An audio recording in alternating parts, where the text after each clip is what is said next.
आगे टॉपिक की तरफ। अभी हमने देखा कि कसरे की अक़साम क्या होती है। अब हम देखते हैं कसरों पर आमाल। सबसे पहले कसरों पर आमाल लिखने के लिए मैं यहाँ पर आपको एक कसर लिख के बता रहा हूँ। जैसे यहाँ पर लिखा है 12/30। अब इस कसर को जैसे ही आप देखोगे तो आपके जहन में आएगा कि ये कसर तो कौन सी कसर है, वाजिब कसर है। आपने पिछले वीडियो देखा होगा, ऐसा मैं उम्मीद करता हूँ।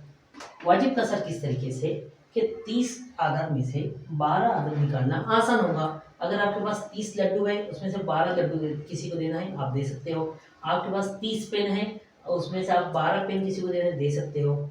आपके पास 30 रुपये हैं, आप 12 रुपये किसी को दे सकते हो। तो ये वाजिब बात है, ये वाजिब कसर है। अब हमें जब देखना है कि कसरों की जमा तफरीक का भी हम देखने वाले हैं, लेकिन उससे पहले हम देखते हैं कि जो वाजिब कसर होती है, तो वाजिब कसर के साथ साथ एक कसर और होती है जिसे हम कहते हैं हम नसब कसरे। अभी हम इसे पढ़ते हैं। एक कसर मैं और बता रहा हूँ आपको, ये है 15/30। अब देखिए यहाँ पे दो कसर है हमारे पास। पहली कसर है 12/30 और दूसरी कसर है 15/30। दोनों कसर पे अगर हम गौर करें कि दोनों के जो नीचे है नसब नुमा, नीचे का अदद को हम कहते हैं क्या, नसब नुमा, और ऊपर की जो अदद होती है उससे हम कहते हैं क्या, शुमार कुनिंदा। शुमार कुनिंदा ऊपर होता है, नसब नुमा नीचे होता है। अब दोनों के अगर नसब नुमा को आप देखें तो ये दोनों कसर के नसब नुमा क्या है, मसावी है, बराबर है। यानी कि ये क्या है, मसावी। अगर इनके नसब नुमा है, कॉमन है, एक जैसे है, तो हम इसे कहते हैं उर्दू में हम नसब कसरे। ये कैसी कसर है, हम नसब कसर है। अब जब ये कसर हम नसब है यानी कि इनके नसब नुमा क्या है, बराबर है, एक जैसे, इसलिए हमने कहा इसको हम नसब कसरे। ये हम नसब कसर है, दोनों कसरें क्या है, हम नसब कसरे हैं, वो जमा हो जाएगी, है ना, दो कसरें। अब जब हम नसब कसरे हमारे पास आती है तो हमें सवाल क्या आते हैं, किस तरीके से सवाल आते हैं। अब एक चीज़ आपको समझ में आ गई कि हम नसब कसरे मतलब इनके नसब नुमा बराबर हो, ऊपर आदत इस तरीके से रहेंगे। अगर यहाँ पर मैं हम नसब कसरे यहाँ लिख दूँ, ये 30 है, लेकिन इसके ऊपर मैंने यहाँ लिखा हूँ 17, और यहाँ पर हमने लिखा है 30। हम नसब है, इनका नसब नुमा एक जैसा है, और ऊपर मैंने यहाँ लिख दिया 100। अब और यहाँ पे कसर मैं और लिखता हूँ, यहाँ पे लिखता हूँ मैं 19/30। तीनों कसर को अगर आप देखेंगे, ये भी हम नसब है, ये भी हम नसब है, ये भी हम नसब है, लेकिन एक कन्फ्यूजन है कि ये कसर अगर आप देखें तो इसमें आपको लगेगा कि हाँ, कन्फ्यूजन ये है कि 30 में से 100 तो नहीं जाते हैं ना। जैसे 30 में से 19 चीज़ दे सकते हो, 30 में से 17 दे सकते हो, लेकिन 30 में से 100 किसी भी चीज़ आप नहीं दे सकते, तो फिर हमें एक इस पर अमल करना पड़ेगा। लेकिन अगर देखें तो क्या ये कसर वाजिब कसर है या नहीं है, तो आप कहोगे नहीं, ये गैर वाजिब कसर है। यानी हम नसब कसरे तो हैं, लेकिन ये कसर हम नसब होने के साथ साथ गैर वाजिब भी है। वाजिब बात क्या होती है कि नीचे बड़ा दर्द हो, ऊपर छोटा दर्द हो, नसब नुमा बड़ा हो, शुमार कुनिंदा छोटा हो। तो ये हम नसब होने के साथ साथ गैर वाजिब है, लेकिन अभी हम इसे ही नहीं देखते हैं, ये गैर वाजिब कसर को अभी हम नहीं देखते, हम थोड़ी देर बाद इसको हम देखेंगे। अब हमारे पास जो हम नसब कसरे हैं, ऐसे में बहुत सारे कसर लिख रहा हूँ जिनकी नसब नुमा 30 हो। जैसे हमने लिखा 12/30, 17/30, ये कसर है, ये 19/30, 25/30। इस तरीके से यहाँ पर 4 कसरें आपको नजर आ रही है। इनके नसब नुमा क्या है, मसावी है, और ये वाजिब कसर भी है कि 30 में से 12 देना आसान है, 30 में से 17 भी आप दे सकते हो, 30 में से 19 भी दे सकते हो, और 30 में से 25 भी दे सकते हो किसी को, है ना। अब इन कसरों में छोटा बड़ापन तय करना है अगर हमें, कि कौन सी कसर छोटी है, कौन सी कसर बड़ी है, उनको एक तरतीब में लगाना है, या चढ़ती तरतीब हो जाए या उतरती तरतीब। ये अगर हमें तरतीब में लगाना है तो हम एक चीज़ पे गौर करेंगे पहले, कि इसको हम इस मिसाल समझ लेते हैं। अगर आपको मैं एक कमरे जमात में कहूँ कि यहाँ पर 10 बच्चे बैठे हुए हैं, चलिए हम इसी मिसाल पर आते हैं कि अगर एक कमरे के अंदर 12 बच्चे बैठे हुए हैं, ठीक है।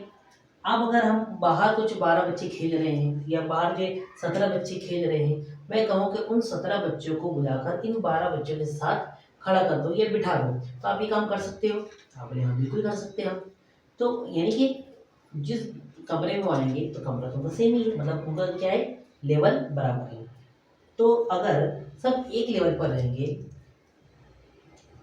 तो जो आदत बड़े होंगे वो कसरत बड़ी होगी। इनका छोटा बड़ापन हम किस बुनियाद पर तय करेंगे, इस तरीके से तय करेंगे कि जब सब एक लेवल पर है तो इनका जो ऊपर का आदत मतलब शुमार कोइंदा इसका बड़ा होगा, वो कसर क्या होगी, बड़ी होगी। इसका शुमार कोइंदा छोटा होगा, वो कसर छोटी होगी। अब अगर हम इसको सबसे बड़ी कसर अगर इन्हें देखें इन सब में तो क्या होगी, 25/30 होगी। यानी कि अगर हमारे पास कोई चीज़ 30 है और उसमें हमने 25 किसी को दे दी तो ये सबसे बड़ी बात होगी, मीन सबसे ज़्यादा हिस्सा गया है उसका। दूसरे नंबर पर उससे छोटी कौन सी आएगी, ये आएगी 19/30। उसके बाद 2 नंबर पे ये सबसे बड़ी कसर हो गई। बड़े के लिए हम इस तरीके से अलामत इस्तेमाल करते हैं, खुला हुआ हिस्सा बड़ी आदत की तरफ होता है। उसके बाद दूसरी कसर है हमारे पास क्या, 19/30, यानी कि इससे छोटी ये कसर है। उस क्यों, क्योंकि एक ही लेवल पे खड़े हैं वो, तो जो बड़ा होगा वो बड़ी होगी। अगर ये एक लेवल पर है तो अगर हमने 10 बच्चों को खड़ा कर दिया और जो बच्चे उस जमीन पर जिसकी हाइट ज़्यादा होगी हम कहेंगे वो बड़ा है, जिसकी हाइट कम होगी वो छोटा है। इस तरीके से हम लिखते हैं। उससे छोटी कसर कौन सी है, 17 बटे यानी ये बड़ी होगी और जो है 17/30 छोटी होगी। और इनमें सबसे छोटी कसर कौन सी है, 12/30 है। 12/30 है। ये आपको आसानी से समझ में आया होगा। और एक बात, ये सब कैसी कसरें हैं, हम नसब कसरें जिनकी नसबनुमा बराबर है। तो हमने यहाँ पे दो चीज़ें की कि हम नसब कसरों को हमने क्या किया, चढ़ती तरतीब और उतरती तरतीब में हम लिख सकते हैं। तो यानी हमने उनका छोटा बड़ापन तय कर दिया। जैसे अब मैं यहाँ लिखता हूँ 1/4, 5/4, 6/4 या 7/4। अभी आप देखोगे कि इसमें जो है कुछ कसरों का जो है नहीं वैसे नहीं कर सकते जी, इसको आप तरतीब लगा सकते हो क्योंकि एक लेवल पर है, जिसका शुमार कोइंदा बड़ा होगा वो बड़ी होगी। तो सबसे बड़ी कसर क्या होगी, 7/4 होगी। दूसरे नंबर पे 6/4 होगी। उसके बाद 5/4 होगी और उसके बाद 1/4 होगी। इस तरतीब में हम इसको लिख सकते हैं। चलिए फ्रेंड्स, अब हम बढ़ते हैं आगे टॉपिक की तरफ। हम नसब कसरें हमने देखी, हम नसब कसरों का छोटा बड़ा पद हमने देखा। अब हम देखते हैं हम नसब कसरों की जमा। अब इनके नसब नुमा एक जैसे है तो अभी वो हम नसब है। अब हमारे पास एक कसर है 12/50। दूसरी कसर हमारे पास है 7/50। अब इनकी हमें क्या करना है, जमा करनी है। अब सिंपल सी बात है, जब जिसका नसब नुमा एक जैसा है तो हमें दोबारा कुछ करने की जरूरत नहीं है। हम क्या करेंगे, 50 को एक मरतबा लिखेंगे और 12 और 7 की जमा कर देंगे, यानी कि 12 जमा 7 बराबर, तो हमें जो कसर हासिल होगी 12 और 7 होता है 19, 19/50। ये कसर हमें क्या हो गई, हासिल हो गई। ये इन कसरों की जमा हमने कर ली। दूसरी मिसाल हम देखेंगे कि 7/100 जमा 8/100। इस तरीके से आपको ये सवाल दिया जाता है अक्सर। अब हमें इनकी जमा करनी, सिंपल सी बात है, नसब तो एक जैसे हैं तो हम क्या करेंगे, उसको एक बार लिख देंगे, 100 को एक बार लिख देंगे और 7 और 8 की जमा करेंगे तो वो होगा 15। हमारा जवाब क्या आ गया, 15 आ गया। अब हम ये कब कर पा रहे हैं, जब नसब एक जैसी होगी। दूसरी कसर हमारे पास है 12/70 जमा 16/70। फिर नसब एक जैसे हैं, हम क्या करेंगे, 12 जमा 16/70 को एक मतलब लिख देंगे 70। अब 12 और 16 की जमा करेंगे तो 6 और 2 कितना होगा, ये 8, 1 और 1 2। तो ये कसर का जवाब क्या आएगा, 28/70 है ना, 28/70 भी कह सकते हैं उसको। अब इस तरीके से हमने, यानी जब नसब नुमा एक जैसे हो तो जमा करना बिल्कुल आसान होगा। इसी तरीके से हम तफरीक भी कर सकते हैं, लेकिन अभी हम सिर्फ जमा की आमद देखेंगे। उसके बाद अगली कसर आती है, यहाँ पे बहुत सारे कसरे हैं। अब अगर हमें इन्हीं सब कसरों के दरमियान अगर हमें छोटा बड़ा पन तय करना है, कौन सी दो कसरों के दरमियान, ये 12/70 और 16/70 में से बड़ी कसर कौन सी है।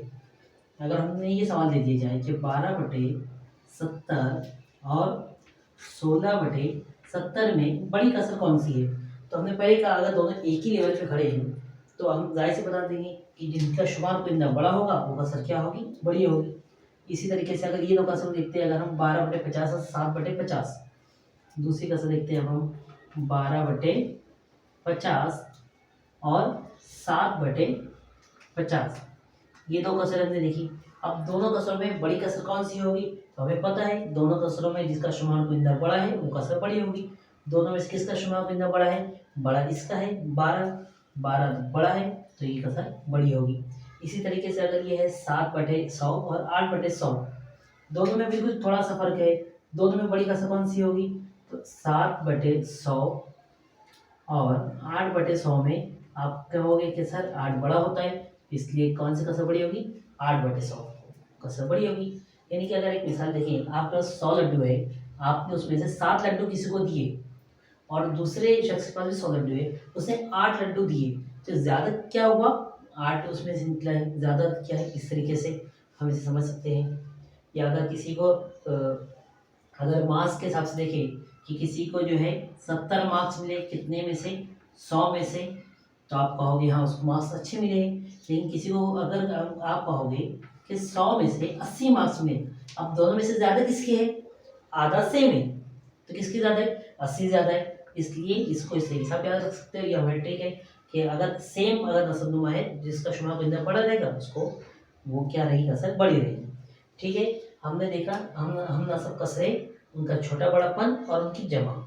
ये टॉपिक थोड़ा सा वास्ट है, काफ़ी बड़ा टॉपिक है, तो हम थोड़े थोड़े हो सकते हैं इसके 2 से 4 पार्ट भी हमें बनाना पड़े, क्योंकि इसमें बहुत सारे कसर आती हैं, कसरे अक़साम आएगी, उनकी जमा तफरीक, फिर हम कीमत कसरे उनको बनाना, नसब नुमा को मसावी करना, इस तरीके से हम इसको आगे बढ़ेंगे। ठीक है।